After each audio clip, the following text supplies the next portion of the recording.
Sir 59।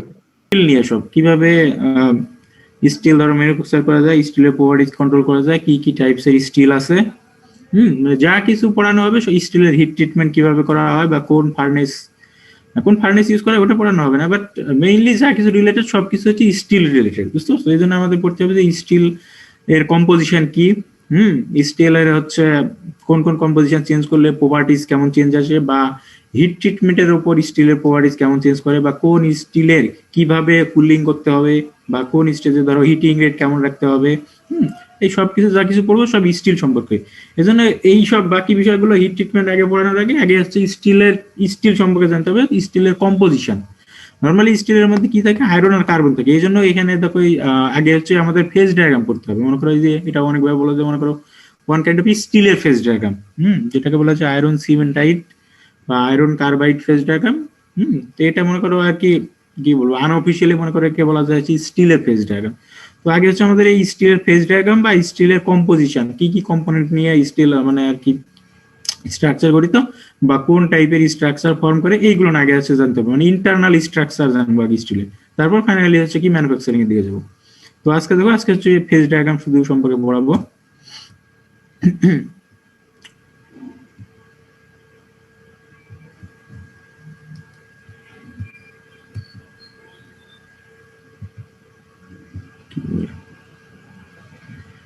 Computer কি froze হয়ে গেল?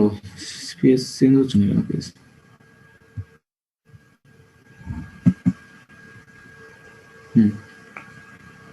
আচ্ছা দেখো, এখানে হচ্ছে হিস্ট্রি একটা আমরা একটা স্লাইড দিয়েছি আর কি, যে এটা আমরা ইনিশিয়ালি ধরো কিভাবে আসছে, ফাইনালি আমরা যে ফেজ ডায়াগ্রামটা দেখবো, এইখানে যে সেকেন্ড যে ফিগার আছে এটা মনে করো স্টিলের ফেজ ডায়াগ্রাম, এখানে বোঝা যাচ্ছে না, এখান থেকে আমি পড়াবো না, আরো উপরে আছে।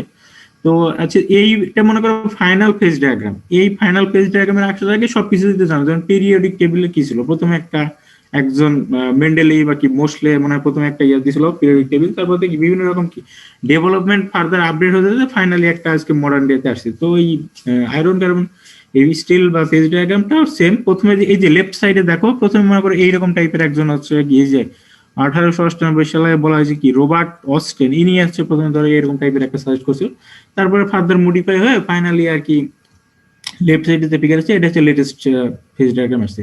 তো এখানে দেখো একটা নাম ছিল রবার্ট আর অস্টেন, তো এই অস্টেন এই নাম থেকে নতুন একটা স্টিলের একটা ফেজ আছে যেটার নাম দেওয়া হয়েছে অস্টেনাইট। তো এরকম আর কি অনেকজনের নাম অনুযায়ী অস্টেনাইট, আরো কিছু ফেজ আছে মার্টেনসাইট, এগুলো সম্পর্কে তোমাদের পড়াবো। জাস্ট একটা স্লাইড দিয়ে রাখছি শুরু থেকে। এইবার দেখো, তার আগে স্টিলের বললাম যে স্টিলের মধ্যে কি থাকে, আয়রন আর কার্বন থাকে, বুঝছো? তার আগে আমাদের হচ্ছে কার্বন সম্পর্কে সরি আয়রন সম্পর্কে একটু জানবো। এখানে একটা স্লাইড সম্পর্কে দিচ্ছি তোমাদের হচ্ছে চ্যাপ্টার, এটা হচ্ছে মেটালার্জি বইতে এখানে পাওয়া সবকিছু, আজকে যা পড়াবো সব মেটালার্জি বই থেকে, ওই আপনার বই দিয়ে বুকস থেকে সবকিছু পাওয়া। এখানে দেখো প্রথমে যেটা হচ্ছে ইনগট আয়রন। এখন আয়রনটা বাদ দাও, প্রথমে আসলে ইনগট। ইনগট মানে মনে করবে কোনো কিছু পিওর ফর্ম। এখন ইনগট শব্দটা মনে হয় যদি ইনগট ডিভাইস বা ইনগট ইকুইপমেন্ট যাই কিছু না বলি, মনে করবো ওগুলো সবকিছু আজকে একদম পিওর ফর্মে। তো এখানে আমি যদি বলি ইনগট আয়রন, তার মানে বোঝা যাচ্ছে কি অলমোস্ট আয়রনের অলমোস্ট পিওর ফর্ম। তো এই অলমোস্ট পিওর ফর্ম বলার কারণ হচ্ছে কি, এটা 100% পিওর হবে না, কারণ কোনো কেমিক্যাল সি 100% পিওর না। দেখা যাচ্ছে কি 99.99 মানে 99% পর্যন্ত কি এটা পিওর থাকে, কিন্তু তারপর দেখি যে 0.01% যে আছে এগুলো হচ্ছে কিছু পরিমাণ ইম্পিউরিটিস থাকে। তো এই জন্য এটাকে বলা হচ্ছে অলমোস্ট পিওর ফর্ম। মানে আয়রনের অলমোস্ট পিওর ফর্মকে আমরা বলবো ইনগট আয়রন। এখানে দেখো ডেফিনিশন বলা হচ্ছে কি লেস দেন 0.05% কার্বন থাকে এর সাথে, আদার্স ইম্পিউরিটি থাকে। এখন এই যে কম্পোজিশনের দিকে খেয়াল করো, এখানে বুঝতে পারবা, দেখো মানে কার্বনের অ্যামাউন্টটা খুব কম, দেখো 0.01%, মানে কি পয়েন্টের পরে জিরো আছে, তার মানে এখানে খুব কম। ম্যাঙ্গানিজের কিছু পার্সেন্ট আছে, ফসফরাস, এই যে সালফার আর সিলিকন আছে খুবই ট্রেস অ্যামাউন্ট। তো একটা জিনিস খেয়াল করো, মনে রাখো, এই যে এই পার্সেন্টেজ গুলো মানে ইম্পিউরিটিস গুলো কার্বন, ফসফরাস, সিলিকন, এগুলো হচ্ছে খুব অল্প অ্যামাউন্টে আছে। তার মানে এই না এদের হচ্ছে প্রপার্টিজ এর উপর কোনো ইনফ্লুয়েন্স নাই, এরা খুব এই সামান্য পরিমাণে এই যে ডোপিং এলিমেন্ট বা ইম্পিউরিটি এলিমেন্ট, এরা খুব সামান্য পরিমাণে প্রেজেন্স থেকে এর প্রপার্টিজ ইনভলভ। এই যে 0.012% আছে কার্বন, এর সাথে তুমি যদি একটু বাড়ায় দাও, যদি এরকম ধরো 0.015% কার্বন চলে যায়, তাহলে হচ্ছে কি এই আয়রনের প্রপার্টিটা অনেক চেঞ্জ হয়ে যাবে। মানে আয়রনের হার্ডনেস আর ব্রিটালনেস, মানে হার্ডনেস খুব কি অনেক বেশি পরিমাণে বেড়ে যাবে। মানে আমি যেটা বলতে চাচ্ছি যে খুব অল্প পরিমাণে এই ইমপিউরিটি এলিমেন্টের পার্সেন্টেজ চেঞ্জের কারণে এর প্রপার্টিজ গুলো কি লার্জ অ্যামাউন্ট বা মনে করো একটা কি সিগনিফিকেন্ট ইনফ্লুয়েন্স আসবে প্রপার্টিজ এর উপর। কি বুঝতে পারলা?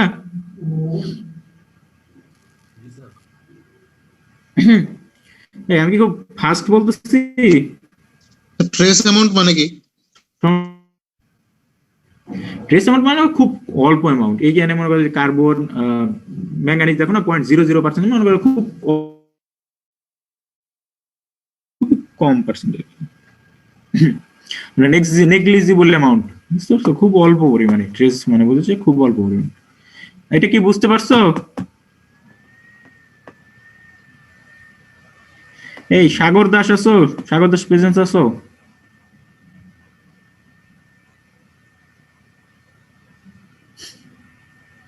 তোমাদের যাকে কোশ্চেন ধরি সে হচ্ছে কি মিউট হয়ে যায়। ঠিক আছে, আমি জাস্ট জিনিসটা হচ্ছে একটু ক্লিয়ারিফাই করতে চাচ্ছিলাম যে তোমরা বুঝতে পারছো কিনা। সামওয়ান গিভ মি রেসপন্স যেটা বুঝতে পারছি, যাতে আমি ফার্দার আগাতে পারবো না।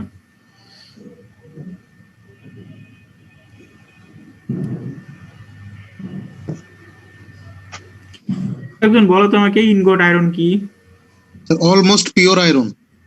হ্যাঁ, অলমোস্ট পিওর আয়রন। সে তো এটা তার কম্পোজিশন গুলো দেখো, এই যে কম্পোজিশন গুলো কিন্তু তোমাদের জানতে হবে, বুঝতে পারছো? পরীক্ষা যদি আসে ধরো ইনগট আয়রন বা টেস্টে আসলে তোমার এই কম্পোজিশন গুলো বলতে হবে আর হচ্ছে এই প্রপার্টিজ গুলো, মানে অল্প এইভাবেই বলতে হবে, বাট এই পার্সেন্টেজ গুলো কিন্তু উল্লেখ করতে হবে, আর এটা ভুল করা যাবে না। কারণ এটা হচ্ছে আয়রনের, এটা হচ্ছে পিওর পার্স মানে ইনগট আয়রন বলা হচ্ছে। এইখানে যে এই পার্সেন্টেজ গুলো একদম মনে করো ঠিক লিখতে হবে, ভুল লিখলে হবে না এগুলো। ইনগট আয়রনের যে দুটা প্রপার্টিজ দেওয়া আছে স্যার, এই দুটাই কি না আরো আছে স্যার প্রপার্টিজ?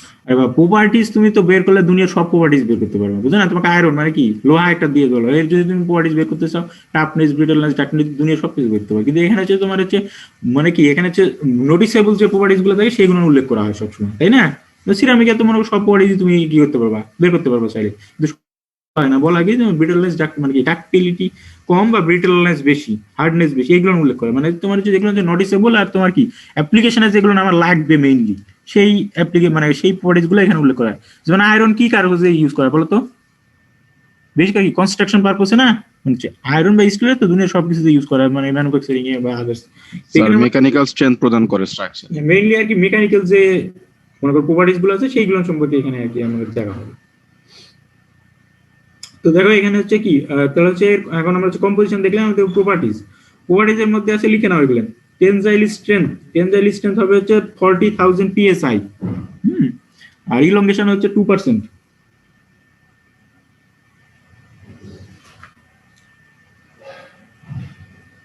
আরেকটা আছে যে রকওয়েল হার্ডনেস আছে। স্যার 40,000 আরেকবার একটু বলবেন? 40,000 ইউনিট হচ্ছে পিএসআই, টেনজাইল স্ট্রেংথের ইউনিট পিএসআই। আর ইলংগেশন হচ্ছে কি 2%। জি স্যার। না সরি, ইলংগেশন 2%, ইলংগেশন 40%। আর রকওয়েল হার্ডনেস হচ্ছে 30। রকওয়েল হার্ডনেসের আবার হচ্ছে 4টা পার্ট আছে, তোমরা জানো কিনা? A B C D. এখানে যেটা বলা আছে এটা হচ্ছে রকওয়েল বি হার্ডনেস, বি স্কেলে এটা মেজার করা হয়েছে, এটা হচ্ছে 30। আচ্ছা, এগুলো বইতে আছে, তোমরা দেখলে আমি আর বলছি। এবার আসো টাইটেলটা দেখো, অ্যালোট্রপিক ট্রান্সফরমেশন ইন আয়রন। এখন যেহেতু আমরা কি স্টিলের মেজর কন্টেন্ট হচ্ছে কি আয়রন, তো আয়রন সম্পর্কে একটু বিস্তারিত জানো, তারপর হচ্ছে এগুলো লাগবে আর কি স্টিলের ভিতরে যেহেতু আয়রন আছে। তো আয়রনকে বলা হচ্ছে অ্যালোট্রপিক ম্যাটেরিয়াল। এখন দুইটা জিনিস আছে, একটা হচ্ছে অ্যালোট্রপি আর একটা কি পলিমরফিক। অ্যালোট্রপিক আর হচ্ছে পলিমরফিক। তো অ্যালোট্রপিকটা কি? অ্যালোট্রপিক ম্যাটেরিয়ালটা মানে হচ্ছে যেটা মানে কি যে একটা এলিমেন্ট, একটা ম্যাটেরিয়াল কি একটার বেশি ফেজে মানে ডিফারেন্ট টেম্পারেচারে বা ডিফারেন্ট মনে করো কি এনভায়রনমেন্টে, মানে সরি ডিফারেন্ট টেম্পারেচারে ডিফারেন্ট স্ট্রাকচার, মানে একটার বেশি স্ট্রাকচার শো করতে পারে, সেগুলোকে বলা হয় অ্যালোট্রপিক ম্যাটেরিয়াল বা এই ফেনোমেননটাকে বলা হবে অ্যালোট্রপি। এটা কি বোঝা গেল? মনে করো ডিফারেন্ট টেম্পারেচারে ডিফারেন্ট স্ট্রাকচার শো করতে পারে। তার মানে এর হচ্ছে কি পলিমরফিক ফেজ আছে 2-3টা। তো আয়রনের পলিমরফিক ফেজ আছে অনেকগুলা, মানে অনেকগুলো বলতে হচ্ছে কি আয়রন বিসিসি, এফসিসি এরকম স্ট্রাকচার গুলো শো করে। তো এগুলো হচ্ছে ডিপেন্ড করে টেম্পারেচারের উপর, এই জন্য এরকম বলা হচ্ছে অ্যালোট্রপিক ট্রান্সফরমেশন।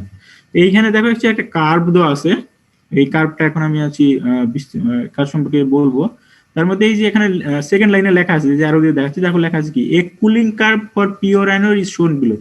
এটা কিন্তু যেটা দেখানো হয়েছে এটা হচ্ছে পিওর আয়রনের জন্য, বুঝতে পারছো? মানে হচ্ছে এই আয়রনের মধ্যে কোনো ভেজাল নাই, মানে একে শুধু আয়রনই আছে। এর আগে যেমন বললাম না যেটা ইনগট আয়রন, ইনগট আয়রনের ওইখানে কি ছিল, কিছু পরিমাণ হচ্ছে কি ইম্পিউরিটি ছিল, বাট এইখানে যেটা দেখানো হচ্ছে এটা একদম কি মনে করো 100% পিওর আয়রনের জন্য। কিন্তু বাট প্রবলেম হচ্ছে কি এই যে 100% কোনো কিছু কিন্তু নেচারে এক্সিস্ট করে না। তার মানে এইখানে যে এই যে কুলিং কার্ভ যেটা দেখানো হয়েছে আয়রনের জন্য, বুঝতে পারছো, এটা হচ্ছে আর কি ভার্চুয়ালি এক্সিস্ট, মানে ভার্চুয়ালি এক্সিস্ট করে বাট থিওরিটিক্যালি এক্সিস্ট করে, প্র্যাকটিক্যালি আসলে এক্সিস্ট করে না। বাট এটা হচ্ছে স্টিলের পরবর্তীতে স্টিলের কুলিং কার্ভ পড়ানো হবে, তো ওটার সাথে কম্পেয়ার করার জন্য আগে হচ্ছে এই এটার সম্পর্কে আর কি জানা দরকার, এই জন্য এটা এখানে এটা দিয়েছে। তো এখন দেখো হচ্ছে কুলিং কার্ভ।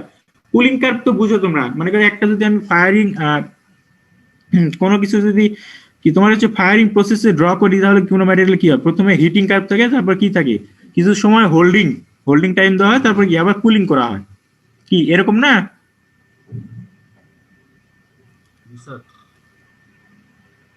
জি স্যার। তোমরা কোনো কিছুর এখনো ইয়েটা এরকম দেখো নি যে কোনো ম্যাটেরিয়াল ফায়ারিং প্রসেসটা কেমন হয়, মানে ফায়ারিং সাইকেল?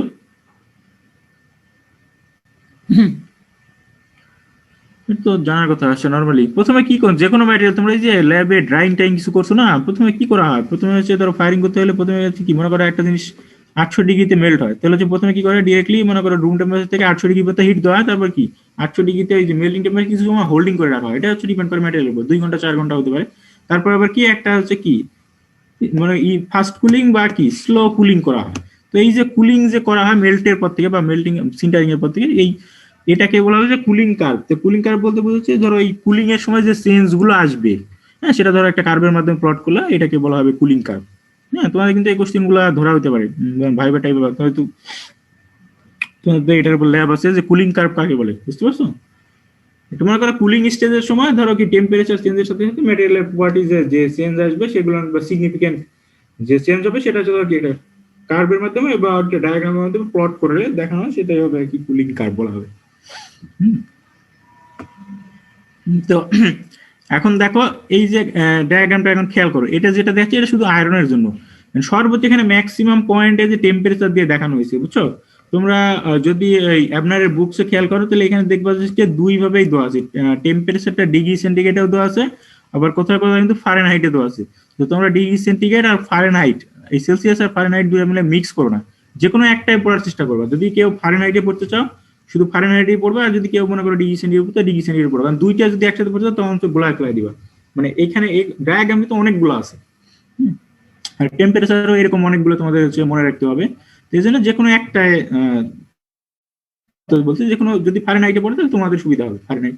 তো এখানে যেটি দিয়েছে দেখো হচ্ছে ডিগ্রি সেলসিয়াস আগে দেওয়া আছে। তো এখানে দেখো এই অ্যারো দিয়ে যেটা দেখা যেতে ম্যাক্সিমাম পয়েন্ট কত, এখানে টেম্পারেচারের ম্যাক্সিমাম পয়েন্ট কত, 1500 কত 39 না 39। হ্যাঁ দেখো এইটা দেখো এই যে রেড লাইন সম্পর্কে আছে, তার মানে কি এই 1539 বা এটার উপরে যদি চলে যায় তাহলে আমি কি আয়রনটা কি হয়ে যাবে, মেল্ট হয়ে যাবে। মেল্ট মানে কি, মেল্ট হয়ে গেলে তারপর কি ওটা কি আয়রনটা লিকুইড হয়ে যাচ্ছে না? জি স্যার। তাহলে হচ্ছে কি আয়রনের মেল্টিং পয়েন্ট কত, মানে পিওর আয়রনের মেল্টিং পয়েন্ট হচ্ছে এটা 1539। বুঝতে পারছো? এটা একটু ভেরিয়ে তো, এরকম ধরো 1539 কোথাও 1530 বা এরকম যায়, এইরকম একটা রেঞ্জের মধ্যে 1545 কোথাও হয়তো দেওয়া আছে। এটা ধরো এই যে এখানে এই 1539 তাহলে এটা হচ্ছে কি আয়রনের মেল্টিং পয়েন্ট, এর উপরে যদি যাই আমি কি পাবো, লিকুইড পাবো। এই যে দেখো এখানে দেওয়া আছে, এই টেম্পারেচার উপরে গেলে কি আছে দেখো, আয়রনের কি ফর্ম পেয়ে গেলাম আমরা, লিকুইড। মনে করো এই এর দূর পর্যন্ত মানে এই কি লিকুইড পর্যন্ত এত দূর পর্যন্ত আমরা এসে কি করছি, এখানে হচ্ছে মেল্ট অবস্থা আছে। মানে এই যে মেল্ট যে আয়রন ছিল এই আয়রনটাকে এখন আমরা কি করব, কুলিং করব। কুলিং করে আস্তে আস্তে কি রুম টেম্পারেচার পর্যন্ত নিয়ে আসবো। কুলিং টেম্পারেচারটা মনে করো স্লো কুলিং ইউজ করা হবে। তো এখন দেখো এই যে কুলিং করার সময় মানে মেল্ট আয়রন থেকে বা লিকুইড যে আয়রন আছে সেখান থেকে কি কি চেঞ্জ আসবে ফাইনালি রুম টেম্পারেচার পর্যন্ত, এই রুম যে চেঞ্জ গুলো আসবে সেই চেঞ্জ গুলো এখানে দেখানো হয়েছে। তো এখন দেখো প্রথমে আমার কি ছিল, মেল্ট ছিল। মেল্ট থেকে আমি হচ্ছে কি মনে করো স্লো কুল করতে থাকতাম, স্লো কুল করতে দেখা গেলো কি এই যে 1539 যেটা ছিল তার নিচে আসলে কি হয়ে যাচ্ছে দেখো, নিচে আসলে দেখো এর উপরে ছিল কি লিকুইড, কিন্তু নিচে এসে কি হয়ে গেল আয়রন। এখান থেকে আছে কি ডেল্টা আয়রন বিসিসি, বুঝতে পারছো? তার মানে আয়রনে কি হয়েছে, এখানে স্ট্রাকচারাল চেঞ্জ আসছে। লিকুইড থেকে প্রথমে আমার যে আয়রনটা ফর্ম করেছে সেটা হচ্ছে সেটাকে ডিনোট করা হয়েছে ডেল্টা আয়রন দিয়ে, আর এই ডেল্টা আয়রনের স্ট্রাকচারটা হচ্ছে কি বিসিসি স্ট্রাকচার ফর্ম করছে। বুঝতে পারছো? এটা হচ্ছে কতক্ষণ পর্যন্ত থাকবে, সেটা হচ্ছে কি 1400 ডিগ্রি সেন্টিগ্রেড পর্যন্ত। খেয়াল রাখো এদিকে, এইভাবে তোমাদের বলতে হবে। তার মানে কি এই রেঞ্জের মধ্যে আয়রনটা হচ্ছে বিসিসি স্ট্রাকচার শো করে। তারপর আবার মনে করো কি স্লো পুল করতে থাকলাম, 1400 ডিগ্রির নিচে কি আসলো দেখো, আরেকটা নতুন ফর্ম জেনারেট, সেটা কি গামা আয়রন। হুম, এই গামা আয়রনের স্ট্রাকচারটা কি এফসিসি। এফসিসি। দেখো ডেল্টা আয়রনের ছিল হচ্ছে কি বিসিসি, আর গামা আয়রনে আসছে কি এফসিসি। তার মানে কি টেম্পারেচার কমাচ্ছি, কমানোর সাথে সাথে আবার কি স্ট্রাকচার 1400 ডিগ্রির নিচে কি হয়ে গেছে, স্ট্রাকচারটা চেঞ্জ হয়ে কি এফসিসি স্ট্রাকচার হয়ে গেছে। আর এর প্রপার্টিসটা বলা হয়েছে একটা, দেখো এটা হচ্ছে নন ম্যাগনেটিক। মানে হচ্ছে এই আয়রনটা নর্মালি কি আয়রন মেটাল তো ম্যাগনেটিক, কিন্তু এই টেম্পারেচার রেঞ্জের মধ্যে আয়রনটা হবে কি নন ম্যাগনেটিক। বুঝতে পারছো? তারপর দেখো আরো কমাতে কমাতে দেখো কি 910 ডিগ্রিতে আসলো। তার নিচে যে আয়রনটা আসছে কি দেখো স্ট্রাকচারটা চেঞ্জ হয়ে এবার কি হয়েছে বলো তো, 910 ডিগ্রির নিচে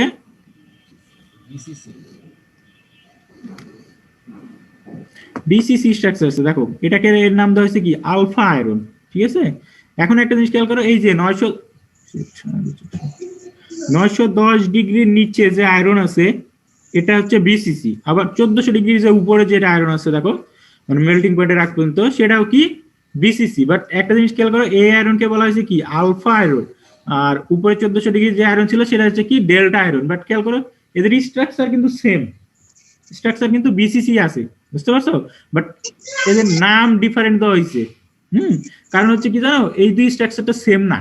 কারণ ডেল্টা আয়রন যেটা ছিল সেই এই অবস্থা বিসিসি, আর এই যে আলফা আয়রনের যে বিসিসি স্ট্রাকচার আছে, এই দুই আয়রনের স্ট্রাকচার হচ্ছে ডিফারেন্ট। এটা ডিফারেন্ট, এগুলো পরে বলবো।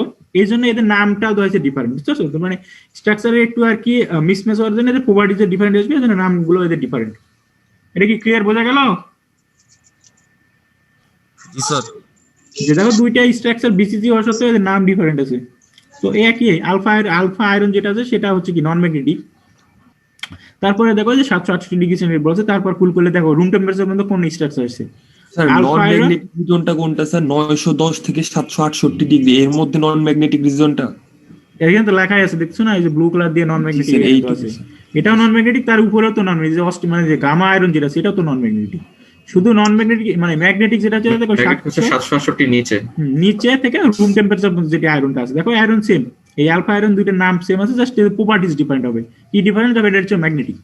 বুঝা গেল? জি স্যার। এটা হচ্ছে কুলিং কার্ভ। এইভাবে একটা স্যার আমাদেরকে এই গ্রাফটা শুধু এক্সপ্লেনেশনটা জানতে হবে নাকি স্যার আমাদের এই গ্রাফটা এমনিতে আসতেও পারে যে টোটালি নিজে পুরাটা পড়তে হবে এরকম? এক্সপ্লেনেশন জানতে হবে, এখন তো পরীক্ষা আসতেই পারে কুলিং কার্ভ বা আয়রনের জন্য আসতেই পারে। না স্যার এমনি কি মানগুলা দেয়া থাকবে নাকি স্যার মানগুলাও আমাদের মনে রাখতে হবে সবগুলা? কিচ্ছু দেওয়া থাকবে না, আমাদের কোশ্চেন আসবে এরকম যে একটা ধরো কুলিং কার্ভ, হ্যাঁ পিওর আয়রনের কুলিং কার্ভ ড্র করে এক্সপ্লেইন করো। আচ্ছা থ্যাংক ইউ। গ্রাফ তোমাদের দেওয়া জি থাকবে স্যার না। বুঝতে পারছি। কি এটা বুঝতে পারলা যে টেম্পারেচার সাথে জাস্ট দেখো একটা ম্যাগনেটিক নন ম্যাগনেটিক হচ্ছে স্ট্রাকচার গুলো চেঞ্জ আসতেছে। এই তাহলে দেখো রুম টেম্পারেচারে যে আয়রন থাকে সেটা কি বডি কি, এটা হচ্ছে ম্যাগনেটিক, আর স্ট্রাকচারটা কি হবে তাহলে বিসিসি স্ট্রাকচার। ঠিক আছে? আর এফসিসি স্ট্রাকচার যেটা আছে সেটা দেখো কি হাই টেম্পারেচার স্ট্রাকচার, মোটামুটি 1400 থেকে 910 ডিগ্রি বলেছে, মানে এর মাঝখানে যেটা আছে সেটা এফসিসি। আর নরমালি বাকিগুলো সব বিসিসি স্ট্রাকচার।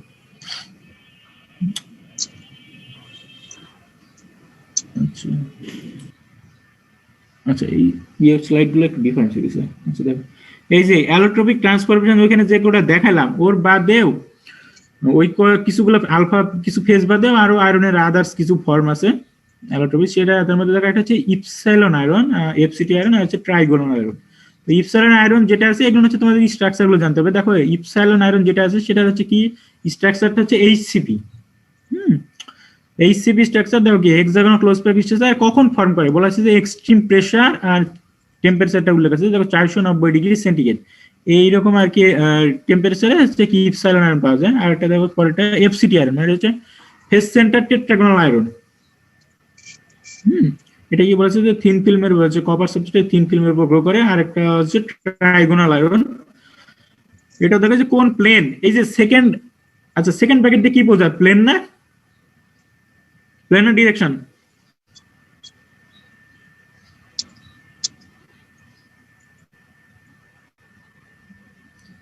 সেকেন্ড ব্র্যাকেট দিয়ে কি বোঝায়? প্লেন নাকি? প্লেন বোঝায়। এই যে দেখো তো হচ্ছে ওয়ান সারফেসে এই প্লেন গুলো জানতে হবে। জাস্ট তোমার জানবে হচ্ছে এইগুলো হচ্ছে স্ট্রাকচার কোনটা কি শো করে।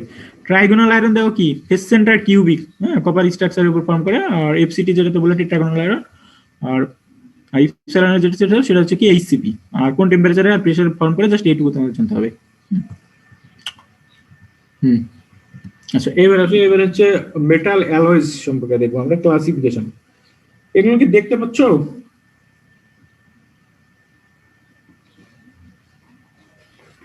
লেখাগুলো বেশি ছোট মনে হচ্ছে স্যার। হ্যাঁ, টেবিল গুলো আছে আমি বলে দিচ্ছি।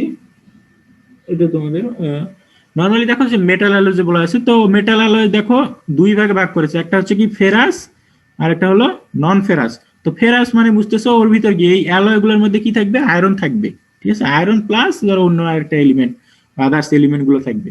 যেমন হচ্ছে স্টিল, স্টিল হচ্ছে একটা ফেরাস অ্যালয়, মানে এর মধ্যে আয়রন কার্বন আছে বা আদার্স এলিমেন্ট আছে। কাস্ট আয়রন, বুঝতে পারছো? এগুলো হচ্ছে ফেরাসের ভিতরে যাবে। আর নন ফেরাস যেটা আছে সেটার মধ্যে কি থাকবে? আয়রন বাদে অন্য মানে এলিমেন্টস গুলো থাকবে। যেমন সেটা হতে পারে কপার অ্যান্ড অ্যালুমিনিয়ামের অ্যালয় বা কপার ম্যাগনেসিয়াম অ্যালয়, বুঝতে পারছো? এই যে ব্রোঞ্জ, এগুলো আসবে। যে ব্রোঞ্জ একটা আছে, এগুলো হচ্ছে নন ফেরাস অ্যালয়। এগুলো হচ্ছে ব্রোঞ্জ সম্পর্কে পড়ানো হবে পরে। তো ফেরাস অ্যালয়ের মধ্যে যেটা বললাম যে স্টিল আর কাস্ট আয়রন থাকবে। এখন দেখো স্টিলের ক্লাসিফিকেশন, স্টিলের একটা ক্লাসিফিকেশন বলা হয়েছে, দেখো দুই ভাগে ভাগ করা হয়েছে। একটা হচ্ছে যে লো অ্যালয় আর আরেকটা বলা হচ্ছে হাই অ্যালয়। আসলে এগুলোর নাম হওয়া উচিত ছিল এরকম, লো কার্বন অ্যালয় আর লো হাই কার্বন অ্যালয়, বুঝতে পারছো? এখানে মাঝখানে তোমার কার্বন লাগাই নিবা। দেখুন লো কার্বন অ্যালয়কে আবার তিনটা ভাগে ভাগ করছে। লো কার্বন অ্যালয় একটা, মিডিয়াম কার্বন আর একটা হচ্ছে হাই কার্বন। দেখুন লো কার্বনের মধ্যে দুইটা জিনিস আছে, একটা প্লেন মানে প্লেন কার্বন প্লেন স্টিল, আর একটা হচ্ছে হাই স্ট্রেংথ লো স্টিল। আচ্ছা, এগুলো তোমাদের স্লাইড দিয়ে দিব, এগুলো দেখে নিও। খুব ছোট, একেবারে বোঝাই যাচ্ছে না। একটা হাই কার্বনের মধ্যে হচ্ছে প্লেন স্টিল আর টুল স্টিল। আর হাই অ্যালয়ের মধ্যে ওইখানে একই জিনিস, টুল স্টিল আর হচ্ছে স্টেইনলেস স্টিল। তো তোমাদেরকে আর কি এখন যেটা বলবো, এখানে কতগুলো নতুন জিনিস আসছে দেখো। একটা হচ্ছে যে প্লেন কার্বন স্টিল, আর আরেকটা হচ্ছে টুল স্টিল। এই যে মাঝখানে এখানে ছোট একেবারে বোঝা যাচ্ছে না, টুল স্টিল, বুঝতে পারছো? তো এইগুলো সম্পর্কে প্লেন কার্বন স্টিল। এখন দেখো আমি প্রথমে আগে প্লেন কার্বন স্টিলটা বলে নিই। মানে প্লেন কার্বন স্টিলে যেহেতু এটা স্টিল, এর সাথে কি আয়রন আর কার্বন থাকতেছে, প্লাস কার্বনের কন্টেন্ট থাকবে ট্রেস থেকে 1.7% পর্যন্ত, বা কোনো ক্ষেত্রে বলা হয়েছে ম্যাক্সিমাম 2% পর্যন্ত থাকে। এগুলো লিখে নাও, বুঝতে পারছো? এগুলো বইতেও নাই, এগুলো আমি বলে দিচ্ছি তোমাদেরকে।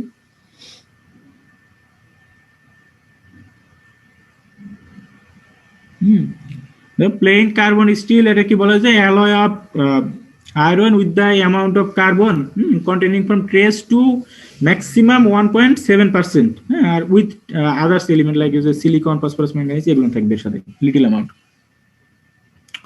বুঝতে পারছো? এখন তো হচ্ছে আচ্ছা প্লেন কার্বন স্টিল কি বুঝলা? স্যার 1.7% কি থাকবে? এটা তো 1.7% পর্যন্ত ম্যাক্সিমাম হচ্ছে কার্বন থাকবে এখানে, আর এর সাথে আদার্স অ্যামাউন্ট অফ যে ট্রেস অ্যামাউন্ট যেগুলো এর আগে বললাম ইনগট আয়রনের ক্ষেত্রে সিলিকন, সালফার, ম্যাঙ্গানিজ, ফসফরাস, এই আদার্স অ্যামাউন্ট গুলো খুব অল্প পরিমাণে থাকবে এগুলো।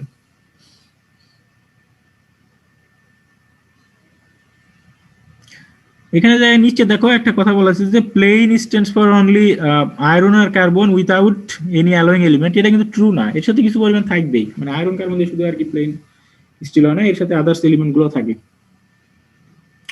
তো এখন হচ্ছে তোমাদের আমি এটা বলেছি, এখানে হচ্ছে প্লেন কার্বন স্টিল।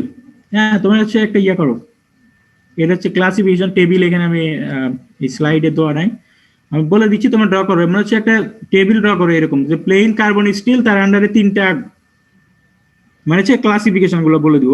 যে প্লেন কার্বন স্টিল এর আন্ডারে হচ্ছে তিনটা ঘর ড্র করো, মানে তিনটা অ্যারো দিয়ে একটা পার্টে থেকে হচ্ছে লো কার্বন স্টিল, আর হচ্ছে মিডিয়াম কার্বন স্টিল, আর হচ্ছে হাই কার্বন স্টিল।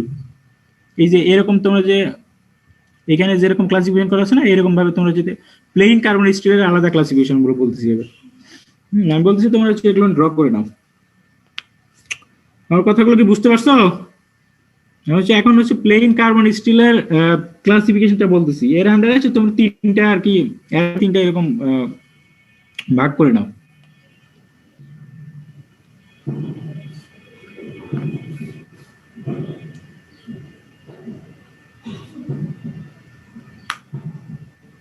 উপরে লেখা হচ্ছে, প্রথমে লেখা হচ্ছে প্লেন কার্বন স্টিল।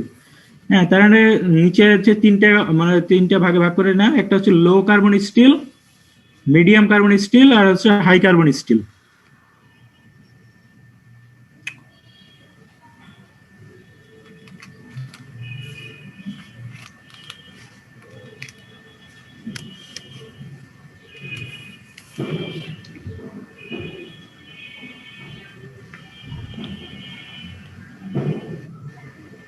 এবার দেখা হচ্ছে লো কার্বন স্টিলের পার্সেন্টেজ লিখে নাও। এখানে হচ্ছে কার্বন পার্সেন্টেজ থাকে ট্রেস থেকে 0.35% পর্যন্ত।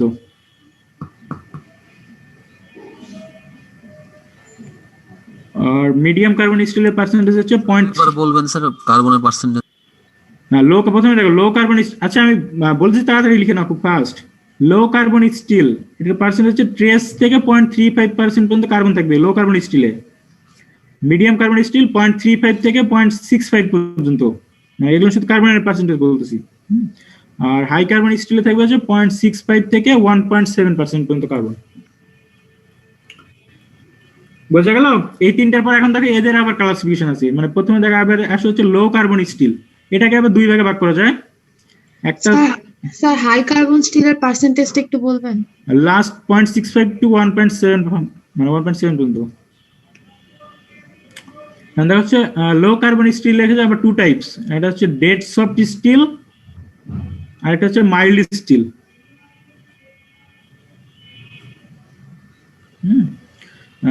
ডেড সফট স্টিলের হচ্ছে পার্সেন্টেজ হচ্ছে 0.0। স্যার আরে বাবা একবারে ভালোভাবে শোনো না, এইভাবে কি প্রতিবার বলা যায় নাকি একটা জিনিস?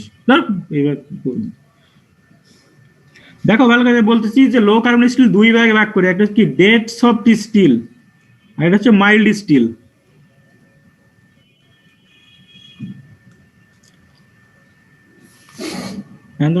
ডেড সফট স্টিল যেটা আছে এটার পার্সেন্টেজ হচ্ছে 0.03 থেকে 0.08 পর্যন্ত, মানে শুধু কার্বনের অ্যামাউন্ট।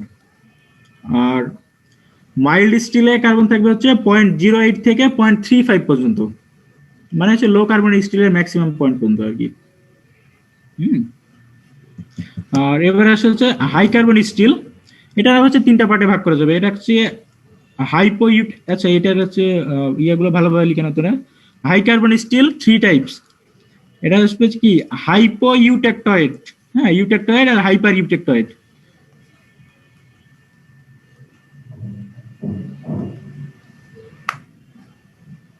দেখো প্রথম যেটা বলতেছি হাই কার্বন স্টিল 3 টাইপস, একটা হচ্ছে হাইপো ইউটেকটয়েড, তারপর হচ্ছে ইউটেকটয়েড, তারপর হচ্ছে কি থার্ড যেটা আছে সেটা হচ্ছে হাইপার ইউটেকটয়েড।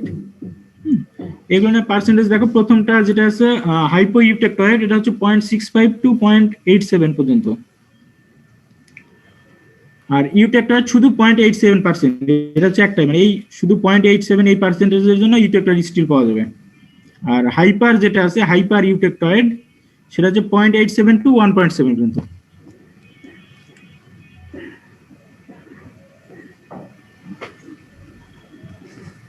আচ্ছা দেখো এখানে যে স্টিলের ডেফিনেশন, আচ্ছা স্টিলের ডেফিনেশনটা পরে চলে আসলো। তো যেটা বললাম দেখো যে স্টিলটা কি, এটা হচ্ছে বেসিক্যালি মিডিয়াম কার্বন স্টিলের জন্য কতটুকু থাকবে, মানে প্রকারভেদটা কি? মিডিয়াম কার্বন স্টিলের ইয়ে নাই, মানে টাইপস নাই, এটা হচ্ছে ওই রেঞ্জের মধ্যে, ডেফিনেট কোনো টাইপস নেই। দেখো স্টিলে যেটা বলছিলাম যে স্টিল কি নরমালি হচ্ছে alloy of iron and carbon, কিন্তু এর শুধু আয়রন আর কার্বন না, এর সাথে others small percentage of other কিছু ইম্পিউরিটি মেটাল থাকবে, যেটা হচ্ছে কোবাল্ট, অ্যালুমিনিয়াম, আয়রন, এগুলো হতে পারে, মলিবডিনাম, টাংস্টেন, বিভিন্ন রকম আছে। তো এই প্রপার্টিজ মানে স্মল অ্যামাউন্টের ইম্পিউরিটিস গুলো প্রেজেন্স থেকে স্টিলের প্রপার্টিজ গুলো এরা খুব সিগনিফিক্যান্টলি চেঞ্জ করে, মানে হার্ডনেস বা টাফনেস বা অনেক সময় হচ্ছে কি ডাক্টিলিটি, এগুলো হচ্ছে কি অনেক পরিমাণে বেড়ায়, মানে খুব পরিমাণে বাড়ায় দেয় যে খুব স্মল পার্সেন্টেজের প্রেজেন্স থেকে। আর এই যে কোন ইম্পিউরিটি প্রেজেন্স আছে সেটার উপর ভাগ করে স্টিলকে বিভিন্ন রকম টাইপস করা যায়। মানে ধরো একটা স্টিলে দেখা যাচ্ছে এরকম নাম হচ্ছে নিকেল স্টিল, তার মানে এখানে বোঝা যাবে নিকেলের অ্যামাউন্টটা বেশি থাকবে। আবার কিছু স্টিল আছে নাম হচ্ছে chromium steel, aluminium steel, molybdenum steel, তার মানে হচ্ছে এগুলো হচ্ছে ওই ইম্পিউরিটি পার্সেন্টেজ উপর বেস করে, মানে হচ্ছে কি ওই সব স্টিলে, যেমন যদি আমি মলিবডেনাম স্টিল বলি মনে করবো যে কি ওইখানে হচ্ছে আয়রন কার্বনের সাথে মলিবডেনামের পার্সেন্টেজ একটু বেশি থাকবে, বুঝতে পারছো? এইভাবে স্টিলের অনেকভাবে আরো ক্লাসিফিকেশন করা যায়, মানে হচ্ছে কোন ইম্পিউরিটিজ এর কম্পোজিশন পার্সেন্টেজের উপর বেস করে। এই যে ক্লাসিফিকেশন তোমাদের যেটা বললাম, এই যে এখানে 3 নাম্বার এটা দেখো, based on percentage of carbon, এখানে দেখো ভাগ করেছে যে লো কার্বন এলার, মিডিয়াম কার্বন এলার, হাই কার্বন এলার। এখানে এই তো এই ক্লাসিফিকেশন এর আগে দেখাইছি। আর এখান থেকে তো এই যে লো কার্বন আর মিডিয়াম কার্বন দুটার হচ্ছে টাইপস তো বলে দিলাম, ডেড সফট, মাইল্ড স্টিল, আর হাই কার্বনের ক্ষেত্রে কি হাইপো ইউটেক্টয়েড আর হাইপার ইউটেক্টয়েড। এত পড়াই কেন রে? বেশি পড়ালে কিছু মাথায় থাকে না। আমি তো এমনিতেও কিছু পড়ছি না, আমি সবসময় যখন ওরা পড়ায় আমি প্রাইভেটই পড়াই। এই মাকসুদ জুবাইর নাকি এটা কি মধ্যে দিয়ে বিদ্যুৎ প্রবাহী হয়? ভাইয়া বিদ্যুৎ প্রবাহিত মনে হলো ওই তো আপনাকে একটা কথা শুনিয়েছিলাম না, যে এক ছিল আমার এক বন্ধুকে। এই এটা কে তোমার মধ্যে কথা বলতেছে?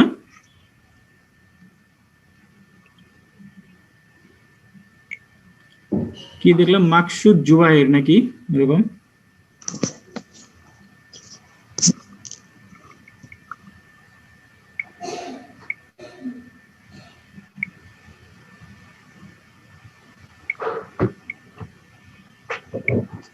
আচ্ছা তোমাদের মধ্যে 21 রোল নাম্বার কার? স্যার আমার স্যার স্যার ভুল করে স্যার মাইক অফ অন হয়ে গেছিল। কি তুমি টিউশনি করাচ্ছ? না স্যার, একটা ছোট ভাইকে একটা জিনিস বোঝাচ্ছিলাম। আচ্ছা ক্লাস টাইমে তুমি ছোট ভাইকে জিনিস বোঝাচ্ছ তাই না? না স্যার, ওই হঠাৎ করে চলে আসছে স্যার, দিয়ে বলছে এই জিনিসটা একটু বুঝাই দেবেন, ওকে একটু স্যার বোঝাচ্ছিলাম। আচ্ছা তাহলে তোমার ক্লাস করার দরকার না, তুমি ওকে বুঝাও যাও। না না স্যার, বুঝাবো না স্যার, বুঝাবো শেষ sir. Next time Maksud Zubair তোমার রোল নাম্বার 21, আচ্ছা আমি তোমাকে দেখতেছি। আচ্ছা স্যার, সরি স্যার।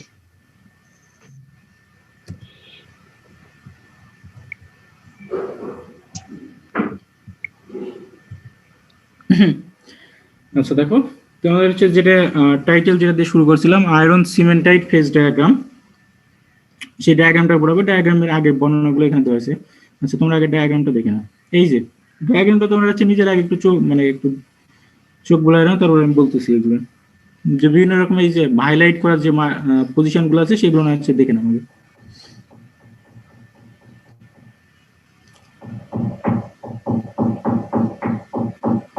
স্যার এই ডায়াগ্রাম কি স্যার মুখস্থ করতে হবে?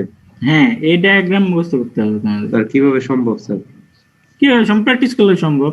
এটা এমন কিছু নাই যে এটা হচ্ছে তোমার হচ্ছে এমন কিছু মানে কি ইম্পসিবল টাস্ক না, বুঝতে পারছো? মিশন এটা ইম্পসিবল না, এটা পসিবল সবকিছু। কারণ আমিও পড়ে আসছি, হ্যাঁ তোমাদের বড় ভাইরাও পড়ছে, তো তোমরা পড়তে পারবে। এখানে এমন কিছু নাই যে তোমার হচ্ছে এটা মেমোরাইজ করা হচ্ছে ইম্পসিবল না।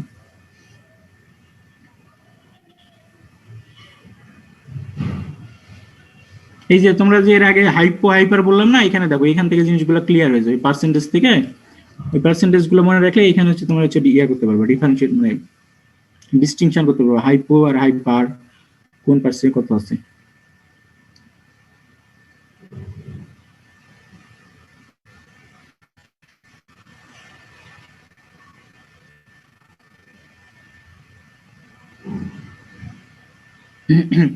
আচ্ছা দেখো প্রথমে আগে নিচে দিয়ে খেয়াল করো, এই এক পাশে কি আছে দেখো আয়রন, আর এই পাশে আছে হচ্ছে আয়রন Fe3C, মানে এটা হচ্ছে আয়রন কার্বাইড।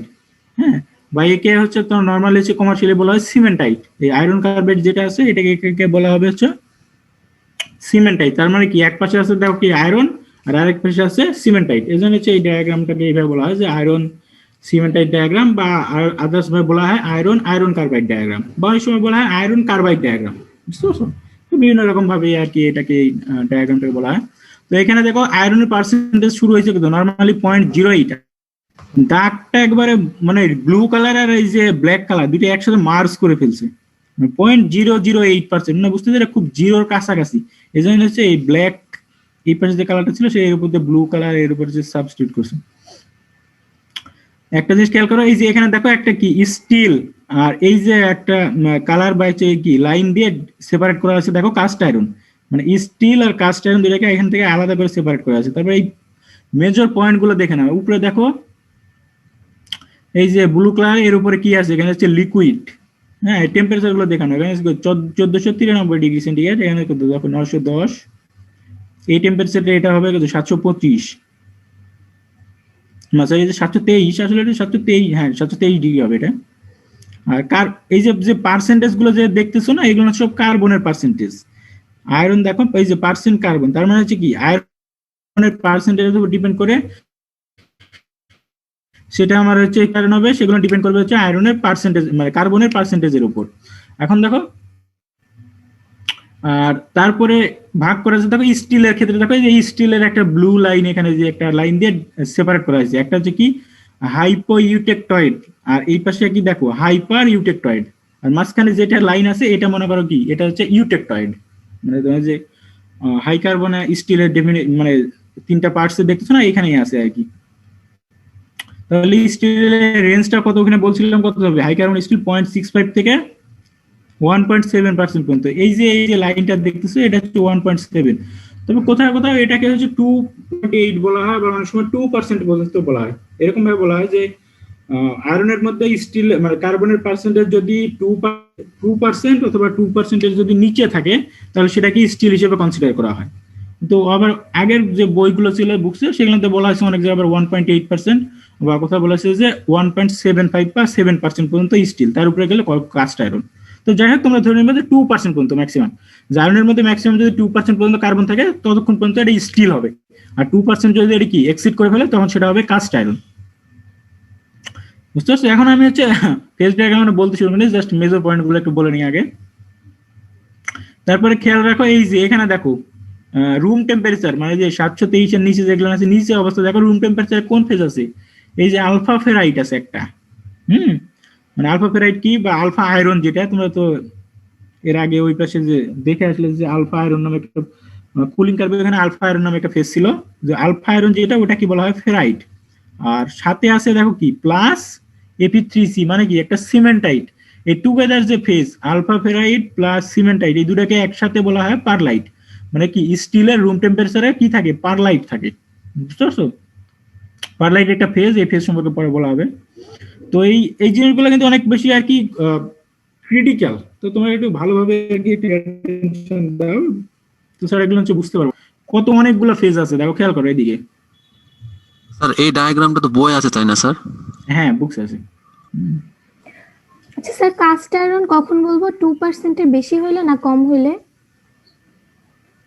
আচ্ছা এতক্ষণ ধরে আমি কি পড়াচ্ছি তোমাদের বলতাম ম্যাক্সিমাম 1.7 বা 2% পর্যন্ত স্টিল, তার উপরে গেলে কাস্ট আয়রন হবে। জি স্যার বুঝতে পারছি। এখানে দেখো এই যে তোমরা এখানে একটা পার্সেন্টেজ খেয়াল করো, এই যে আমি এখানে অ্যারো দিয়ে দেখাচ্ছি তোমরা দেখতে পাচ্ছ কি, এই যে 0.8 দেখো খেয়াল করো, এই যে 0.8 এই যে পার্সেন্টেজের লাইন দিয়ে দুই কার্বন স্টিলটাকে দেখো দুই ভাগে ভাগ করা হয়েছে, একটা হচ্ছে কি এই যে ইউটেকটয়েড আর একটা কি হাইপার ইউটেকটয়েড। তার মানে এখানে বুঝো কি স্টিলের মধ্যে কার্বনের পার্সেন্টেজ 0.8 এর কম হয় তাহলে সেটা হবে হাইপো ইউটেকটয়েড, আর যদি বেশি হয় সেটা হবে কি হাইপার ইউটেকটয়েড, বুঝতে পারছো? আর যদি এক্স্যাক্টলি 0.8 হয় মানে যদি পার্সেন্টেজ যদি 0.8 রাখা হয় সেটাকে বলা হবে হচ্ছে ইউটেকটয়েড। মানে হাই কার্বনের ক্লাসিফিকেশনে তিনটা বলছিলাম, তার মানে এখানে বলা ছিল না 0.87, এই যে এখানে চেঞ্জ আসে বিভিন্ন জায়গায়, কোথাও এখানে বলছে 0.8 আর কোথাও বলছে 0.87, তো বইতে যেটা আছে নরমালি 0.8 বলা আছে, তো বুকস যেটা আছে সেটা ফলো করবা। ডায়াগ্রামে এখানে একটু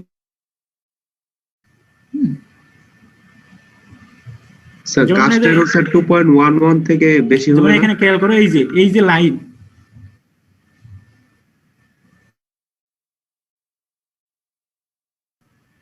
হ্যাঁ এই গ্রাফটা দিয়ে তোমার একটু চেঞ্জ আছে, বুঝতে পারছো? আমি তো যেটা বললাম যে কোথাও এই জিনিসটাকে বলা হয়েছে 1.7%, বুঝতে পারছো?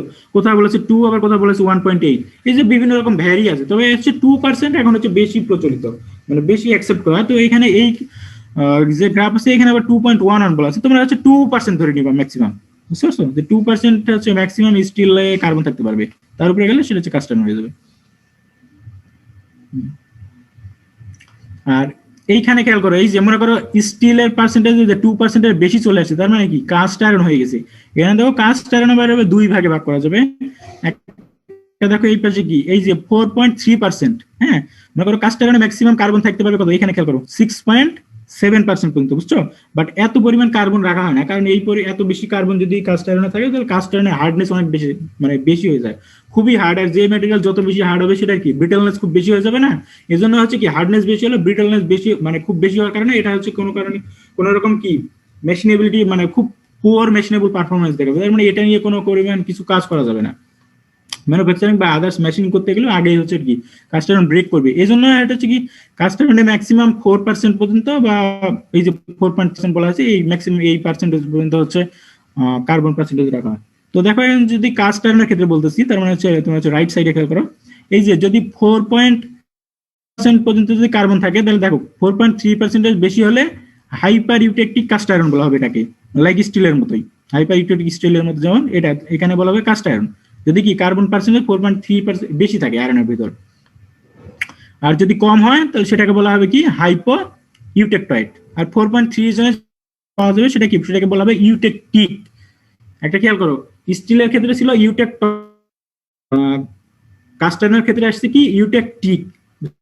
তো ইউটেকটয়েড, ইউটেকটিক এগুলোর প্রত্যেকটার আলাদা ফাংশন আছে, আলাদা আলাদা ডিফারেন্ট জিনিস বোঝাবে।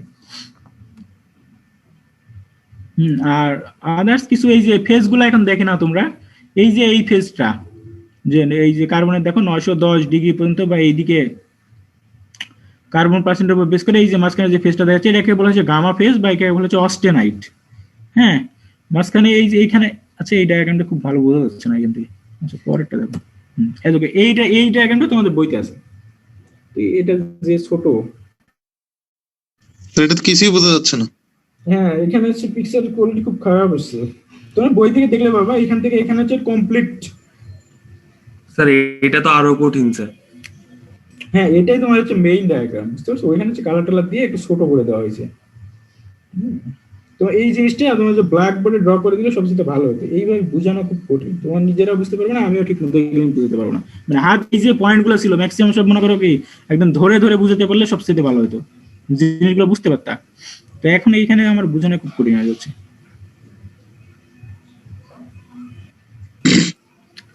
স্যার বইয়ের পিডিএফ দিয়ে যদি স্যার স্লাইড শেয়ার করে বোঝানো যেত স্যার। বইয়ের পিকচার কোয়ালিটি আরো বেশি খারাপ, বুঝতে পারছো? তোমরা যদি বুকস এই বুকস গুলোর মানে পিডিএফ এর কোয়ালিটি আরো বেশি খারাপ হয়ে যাবে। এটা কি স্যার ইউটিউবে পাওয়া যাবে আয়রন সিমেন্টিক ফেজ ডায়াগ্রাম? আর এটা তো বইতেই আছে, তোমরা হচ্ছে ইউটিউবে তোমার খোঁজার দরকার নাই, হচ্ছে বুঝতে পারবে। আচ্ছা এটা যে অবস্থা এখান থেকে বোঝানোই যাবে না, দেখি আবার আগের ডায়াগ্রাম বের করি।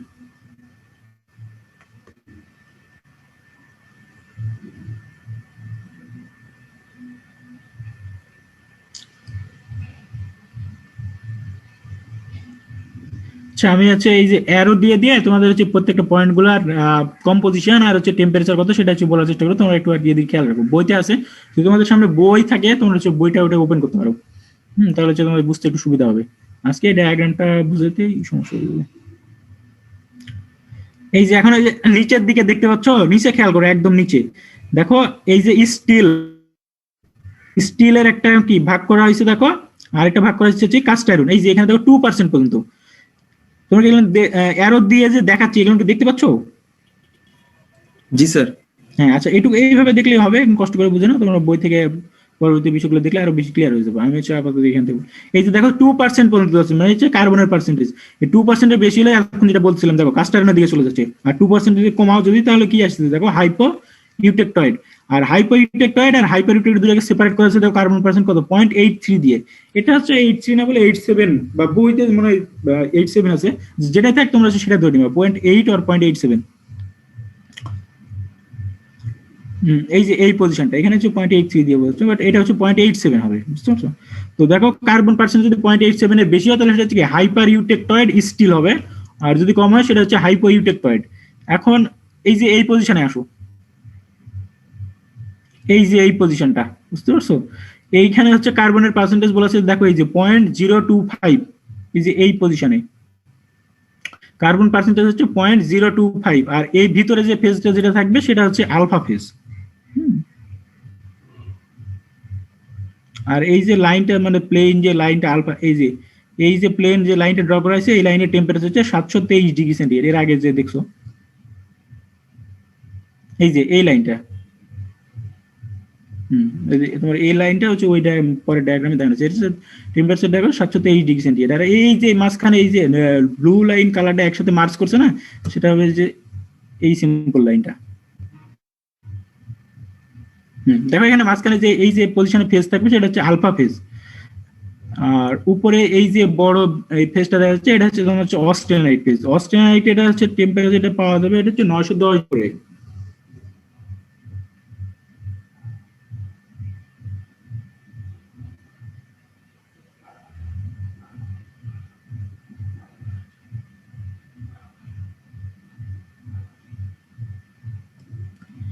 আচ্ছা তোমরা কি কিছু বুঝতে পারতেছো? এনে এত অসুবিধা হচ্ছে ছোট ছোট ডায়াগ্রাম দিয়ে বুঝাতে। লেখা ছোট তো স্যার, এই জন্য একটু ঝামেলা। জি স্যার, বুঝতে সমস্যা হচ্ছে স্যার। খুবই আমিও বুঝতে পারছি, আমাদের নিজেরও বুঝাতে একটু অসুবিধা হচ্ছে। জি স্যার, জুম আচ্ছা, করে এখানে দেখা দেখো। লাগবে। এইখানে দেখো এই যে 910 ডিগ্রি দেখতেছো, এটার উপরে যে ফেজটা আছে এই যে মাঝখানে এই দেখো এই মানে এটা কি বাঁকা বক্র রেক্টেঙ্গেলের মতো আর কি আসছে, এই যে ফেজটা এই ঘরে মনে করে যে ফেজটা আসবে সেটা হচ্ছে কি অস্টেনাইট। আর এইখানে এই দেখো এই যে দুইটা অ্যারোর মাঝখানে এই যে এই ছোট একটা ঘরটা দেখা যাচ্ছে যে 0.05 যে ফেজটা দেখা যাচ্ছে, এই ঘরে হচ্ছে প্রেজেন্স থাকবে হচ্ছে শুধু ফেরাইট। তার মানে হচ্ছে এই পজিশনে যে কম্পোজিশনটা যদি স্টিল কোনো তৈরি করা হয় মানে 0.025 এর নিচে কার্বনের মধ্যে দিতে হয়, তাহলে তখন যদি আমরা যে স্টিলটা পাবো সেটার মধ্যে শুধু কি থাকবে, ফেরাইট থাকবে। আর বাট এই যে এই বড় যে এইখানে এই পজিশনে যদি আমি অস্টেনাইট নেই, তো একটা জিনিস খেয়াল করো, অস্টেনাইটের ফেজটা তাহলে কত থাকতেছে, অস্টেনাইটের মধ্যে কার্বন পার্সেন্টেজ ম্যাক্সিমাম আসতেছে কত, তাহলে যে 0.8% পর্যন্ত। এই যে দেখো এই যে এই লাইনটা,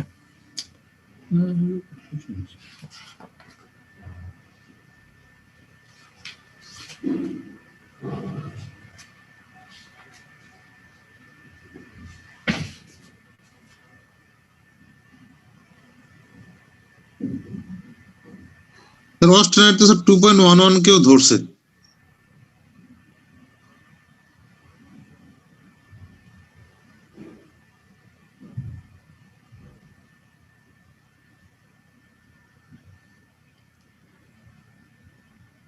অস্টেনাইট 2.1 কে ধরলে দেখো এই সোজা যদি লাইন ড্র করো, এই জন্য 2.1 থেকে নিচের দিকে আসলে দেখো অস্টেনাইটের সাথে হচ্ছে যে কাস্ট আয়রনের কিছু মানে এই পাশ থেকে যে অস্টেনাইটের সাথে এই যে সিমেন্টাইট কার্বাইড এগুলো চলে আসতেছে, বাট অস্টেনাইট কতটুকু রিজিয়ন জুড়ে আছে দেখো, কার্বনের পার্সেন্টেজ শুধু কল্পনা করো এখানে, তাহলে সেখানে মাঝখানে এইরকম 0.8% বা এরকম থাকবে, মানে ম্যাক্সিমাম অ্যামাউন্ট এটা।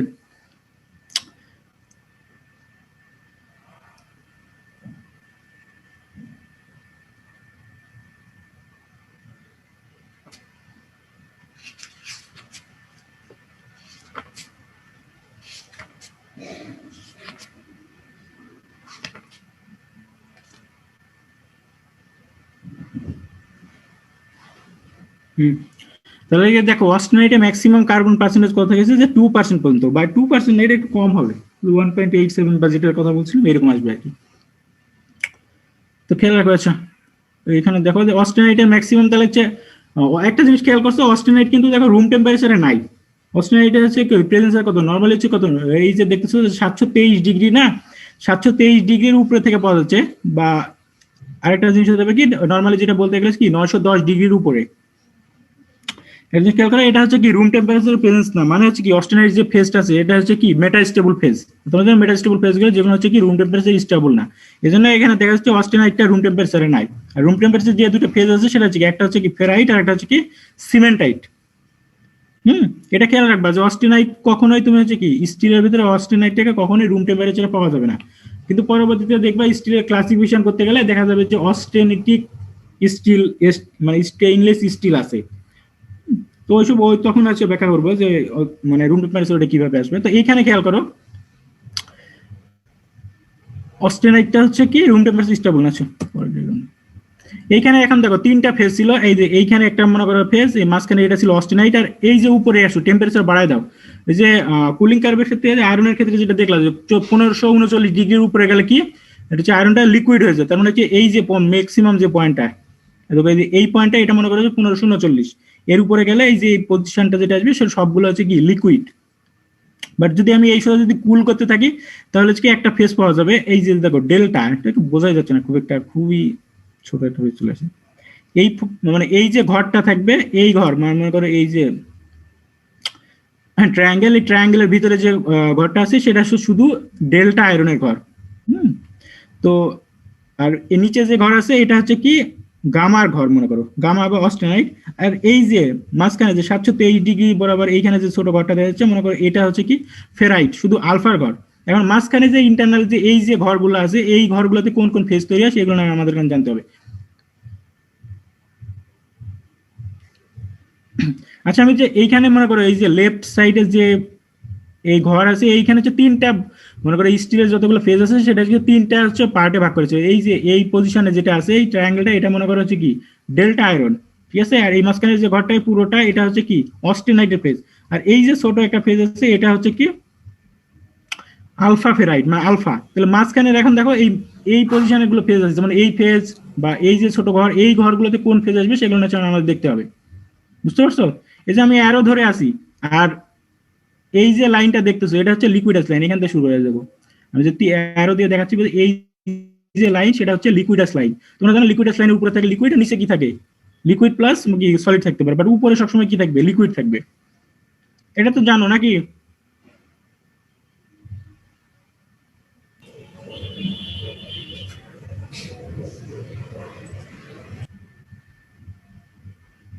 আচ্ছা এই ডায়াগ্রাম দেখতে পাচ্ছ, এই ডায়াগ্রামে বলো তো লিকুইডাস লাইনটা কোনটা?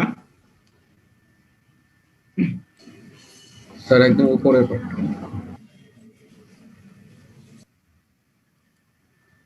এই যে না আচ্ছা একটা পয়েন্ট দেওয়া থাকলে সুবিধা হবে। এই যে আমি অ্যারো দিয়ে দেখাচ্ছি এই লাইনটাই তো লিকুইডাস, তাই না? জি স্যার। এর উপরে গেলে কি পাওয়া যাবে লিকুইড থাকবে, বাট এর নিচে কি থাকে লিকুইড প্লাস সলিড থাকতে হবে, বুঝতে পারছো? লিকুইডাস লাইনের বিষয় দেখি উপরে আছে লিকুইডাস লাইনের উপরে সবসময় লিকুইড থাকবে মানে সলিড থাকবে না, আর সলিডাস লাইনের বিষয় কি সলিডাস লাইনের নিচে থাকবে সব সলিড বাট উপরে লিকুইড থাকতে পারে, এটা হচ্ছে দুটা ডিফারেন্স। তো এখানে এখন দেখো এই যে আমি যে একটা জিনিস বোঝার চেষ্টা করতেছি এতক্ষণ ধরে, এই যে দেখো এই যে ছোট ঘরটা পজিশন এটা হচ্ছে কি ডেল্টা ফেরাইট, আর এই যে মাঝখানে বড়টা এটা হচ্ছে কি অস্টেনাইট। এই যে এখানে দেখো ছোট যে ঘর আছে এটা হচ্ছে কি আলফা ফেরাইট। বাট এখন দেখো যে এই ঘরগুলা এইটা বা নিচে আসলে বা যে এই ঘরগুলা এগুলোতে কোন ফেজ প্রেজেন্স আছে এগুলো আমাদের দেখতে হবে। এখন দেখো আমি অ্যারো দিয়ে দেখাচ্ছি, দেখো এই যে এই ঘরটা দেখতেছো মানে ডেল্টা ফেরাইটের পাশে এই ঘরে কোন ফেজ আছে এটা জানার জন্য কিভাবে কি করতে হবে, মানে এই ফেজটা জানার জন্য নরমালি কি টাই লাইন ড্র করতে হয় না?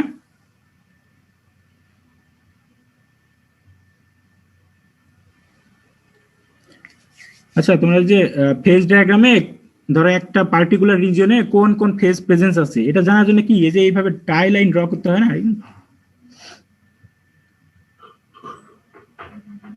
স্যার আমাদের ফেজ ডায়াগ্রাম আগে পড়ানো হয়নি তো স্যার? এর আগের সেমিস্টারে পড়ানোর কথা হতো ফেজ ডায়াগ্রাম। না স্যার ওইভাবে পড়ানো হয়নি স্যার। আচ্ছা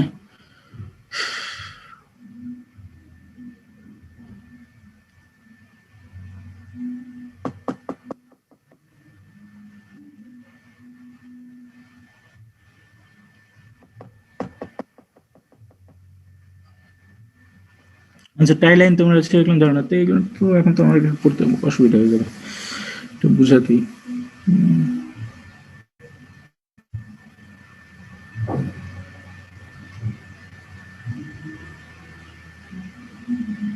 আচ্ছা তাহলে হচ্ছে এটা কাজ করে হচ্ছে তোমাদের এটা নেক্সট দিনে পড়ে, বুঝতে পারছো? আমি এটা তোমাদের মানে আগে তাহলে যে টাই লাইন বা একটু পেজ ডায়াগ্রাম সম্পর্কে পড়ায় তারপরে এটা পড়াতে আসবে।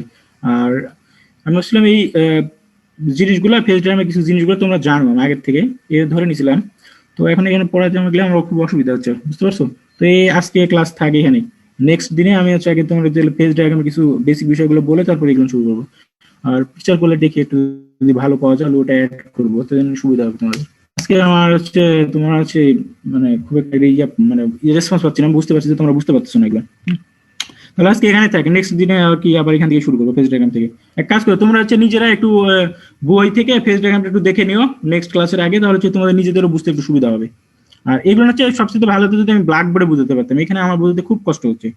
তো এই যে এইভাবে ধরে ধরে ধরো কোন পয়েন্টটার টেম্পারেচার মানে এই জন্য তোমাদের জানতে হবে যে প্রত্যেকটা যে পয়েন্ট আছে পয়েন্টের হচ্ছে টেম্পারেচার আর কম্পোজিশনটা, বুঝতে পারছো? এই কম্পোজিশনের উপর বেস করে একটা হয়, যেমন স্টিল কাস্ট আয়রন ধরো কার্বন পার্সেন্টের উপর মানে পার্সেন্টের উপর বেস করে দেখো চেঞ্জ হয়ে যাচ্ছে।